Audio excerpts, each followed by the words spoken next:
Hey, what's up, everybody? Welcome back. I am back with another reaction for some more George Carlin. Before we get into it, hit that subscribe, give me a like. This is from Life is Worth Losing. This is called Dumb Americans. This is pretty, I'm sure this will be pretty funny.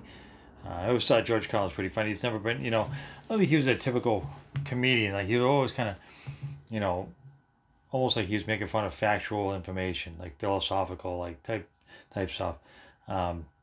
Anyway, so yeah, so let's get into this one. But say what you want about America, land of the free, home of the brave. We got some dumbass motherfuckers floating around this country. Dumbass motherfuckers, you know? Yeah. Now, obviously, that doesn't include this audience. I understand that.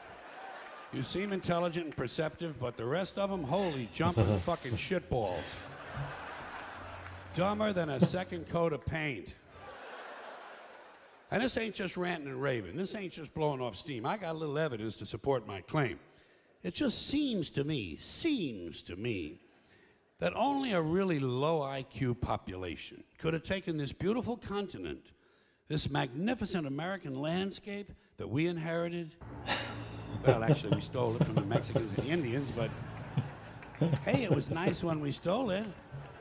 It looked pretty good. It was pristine. Paradise. Have you seen it lately? Have you taken a good look at it lately? It's fucking embarrassing.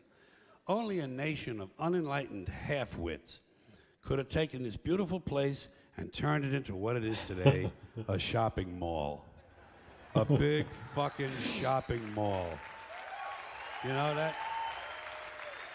That's all you got. That's all you've got here, folks. Mile after mile of mall after mall. Many, many malls. Major malls and mini malls. They put the mini malls in between the major malls. And in between the mini malls, they put the mini marts. And in between the mini marts, you got the car lots, gas stations, muffler shops, laundromats, cheap hotels, fast food joints, strip clubs, and dirty bookstores. America the Beautiful. One big transcontinental commercial cesspool. And how do the people feel about all this? How do the people feel about living in a coast-to-coast shopping mall? Well, they think it's just fucking dandy. They think it is cool as can be because Americans love the mall. They love the mall. That's where they get to satisfy their two most prominent addictions at the same time, shopping and eating. Millions of semi-conscious Americans, day after day, shuffling through the malls, shopping and eating, especially eating. Americans love to eat. They are fatally attracted to the slow death of fast food. Hot dogs, corn dogs, triple bacon cheeseburgers, deep fried butter dipped in pork fat and cheese whiz, mayonnaise soaked barbecued mozzarella patty melts. Americans will eat anything, anything, anything. If you were selling sauteed raccoons' assholes on a stick, Americans would buy them and eat them, especially if you dipped them in butter and put a little salsa on them. This country is big time, pig time. Forget the bald eagle. You know what the national emblem of this country ought to be? A big bowl of macaroni and cheese. A big bowl, because everything in this country is king size. King size, extra large, and super jumbo, especially the fucking people. Have you seen some of the people in this country? Have you taken a good look at some of these big fat motherfuckers walking around? Big fat motherfuckers. Oh my God. Huge piles of redundant protoplasm lumbering through the malls like a fleet of interstate buses. The people in this country are immense, massive bellies, monstrous thighs, and big fat fucking asses. And if you stand there for a minute and you look at one of them, you begin to wonder, how does this woman take a shit? How does she shit? And even more frightening, how does she wipe her ass? Can she even locate her asshole? She must require assistance. Are paramedics trained in this field? And standing right next to her, of course, with a plate full of nachos and a mouthful of pie is her clueless fucking husband, Joe Sixpack. With his monstrous swollen beer belly hanging dangerously out over his belt buckle, this guy ain't seen his dick since the Nixon administration. And if you stand there and you look at the two of them, you begin to wonder to yourself, do these people fuck? Is this man actually capable of fucking this woman? It doesn't seem structurally possible that these two people could achieve penetration. Maybe they're in that Cirque du Soleil or something. Telling you, the people in this country, every one of them is 50 pounds overweight. They are gargantuan. And in the summertime, God help us, in the summertime, they all want to wear short pants. Jesus, Lord, protector of all that is good and holy, deliver me from fat people in short pants. They all got short pants, big bellies, fat thighs, and dumb kids. Short pants, big bellies, fat thighs, and dumb kids. Every one of them's got two dumb-ass kids with them. And the whole family is wearing T-shirts, and every one of them's got the same T-shirt. I'm with stupid. Apparently in this country, the stupids are an extended family. And besides wearing them T-shirts, everyone in the family's got on a backpack. They got a backpack strapped to their back so they can carry around lots of stupid shit. And the reason they got to carry their stupid shit strapped to their backs is because their hands must remain free at all times to hold food. And to get that food up to the mouth where it gets shoveled in with all the rest of the disgusting shit they ate that day. And another reason for the backpacks is these people are going to buy even more stupid shit. They ain't got enough stupid shit at home. They just had a stupid shit sale. They ain't going to buy more. They're going to go out in the parking lot and stuff this stuff into the big, fat, ugly, oversized SUV that's got plenty of room in it. Plenty of room in it for stupid shit and lots of room left over for these big, fat, ugly motherfuckers to get them home. Stopping, of course, for jelly roll and fried dough.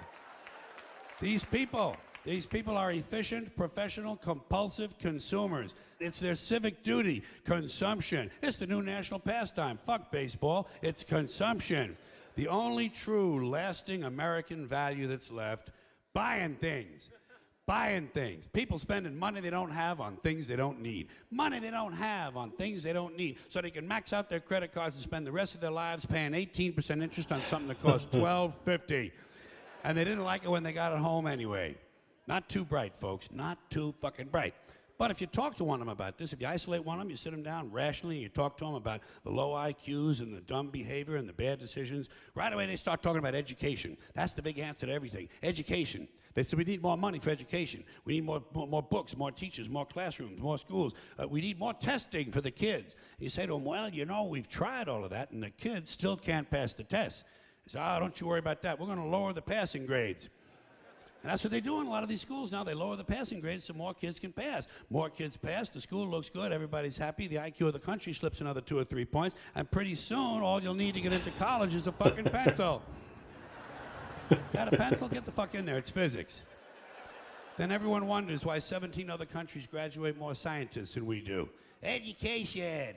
Politicians know that word. They use it on you. Politicians have traditionally hidden behind 3 things: the flag, the Bible, and children. No child left behind. No child left behind. Oh, really? Well, it wasn't long ago you were talking about giving kids a head start. Head start, left behind. Someone's losing fucking ground here.